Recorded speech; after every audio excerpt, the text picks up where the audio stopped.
মিশরের রাফা সীমান্ত হয়ে সারি সারি ভারী বুলডোজার, রোড রোলারের মতো আরও অনেক যন্ত্রাংশ ঢুকছে গাজায়, যা দিয়ে ধ্বংসস্তূপ সরিয়ে নতুন করে গড়ে তোলা হবে উপত্যকার নিঃস্ব মানুষের বাড়িঘর।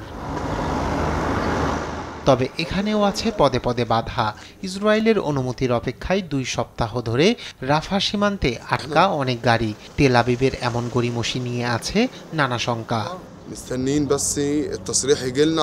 অনুমতির অপেক্ষায় আছে অনেক ট্রাক, প্রায় 70টি লোডার আছে, বাইরে আছে প্রায় 150। যন্ত্রপাতি বহন করা ট্রাকগুলো একসঙ্গে প্রবেশের অনুমতি মিলছে না। পর্যায়ক্রমে অনুমতি দিচ্ছে ইসরায়েল। আমরা এখন পার হওয়ার অপেক্ষায় আছি।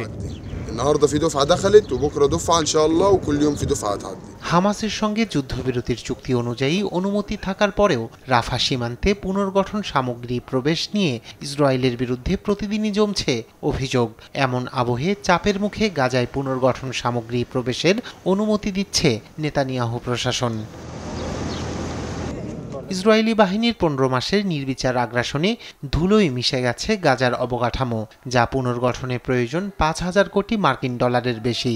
এ নিয়ে নতুন এক মূল্যায়ন প্রতিবেদন সামনে এনেছে জাতিসংঘ, ইউরোপীয় ইউনিয়ন ও বিশ্বব্যাংক। আশার খবর এই যে উপত্যকা গড়তে 2,000 কোটি ডলারের তহবিল মিলতে পারে আরব দেশগুলোর পক্ষ থেকে।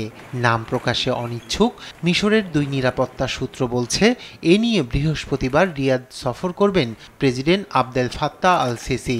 সেখানে গাজা যুদ্ধবিরতি পরিকল্পনা নিয়ে আরব নেতাদের সঙ্গে আলোচনা করবেন তিনি। যুক্তরাষ্ট্রের প্রেসিডেন্ট ডোনাল্ড ট্রাম্পের প্রস্তাবের পাল্টা হিসেবে বিবেচিত হচ্ছে এই আলোচনা, যেখানে উপস্থিত থাকছেন জর্ডান, মিশর, সংযুক্ত আরব আমিরাত ও কাতারের নেতারা। রায়হান কবি শুভ্র, নিউজ ডেস্ক, দেশ টিভি।